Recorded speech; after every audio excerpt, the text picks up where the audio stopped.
maire de Montrestel depuis 7 ans maintenant et élu sur la commune depuis 24 ans. Comment ça faire?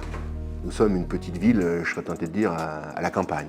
Montrestel a la particularité d'être cité des peintres à la base, parce qu'il y a le musée Ravier du nom du peintre impressionniste François-Auguste Ravier qui est venu s'implanter pendant 28 ans sur la ville de Montrestel. Une petite centaine de commerces sur Montrestel malgré tout, donc il me semble que pour 4600 habitants c'est pas négligeable. Montrestel est une ville où on étudie. Il y a un peu plus de 2000 élèves sur Montrestel répartis de la maternelle, c'est-à-dire à partir de 3 ans jusqu'au lycée.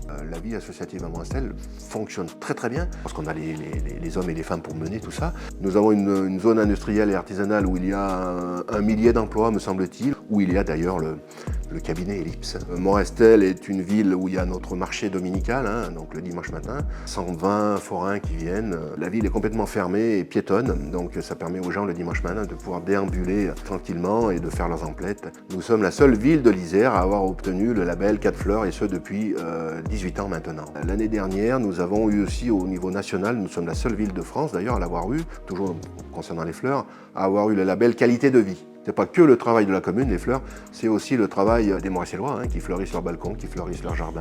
Un travail vraiment d'équipe, à la fois communal bien sûr, mais aussi des Montrestellois. J'ai la chance d'avoir autour de moi une très très belle équipe, d'abord d'élus, mais aussi et surtout d'agents communaux.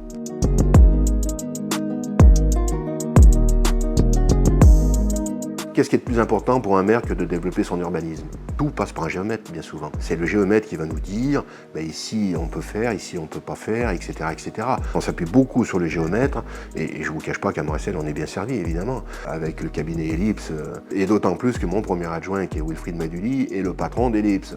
Quand un maire a dans son équipe un géomètre qui s'occupe de l'urbanisme, c'est tout de suite plus simple et ça décharge beaucoup de choses vis-à-vis du maire. De par ses compétences, parce que c'est quand même un petit peu le métier du géomètre que de s'occuper de l'urbain, pas forcément celui du maire, qui est plus peut-être axé sur la politique de la ville. On a vraiment des relations franches et saines, évidemment, avec les géomètres qui sont des acteurs majeurs sur le développement d'une commune, et plus particulièrement, évidemment, à Montrestel avec le cabinet Ellipse, bien sûr.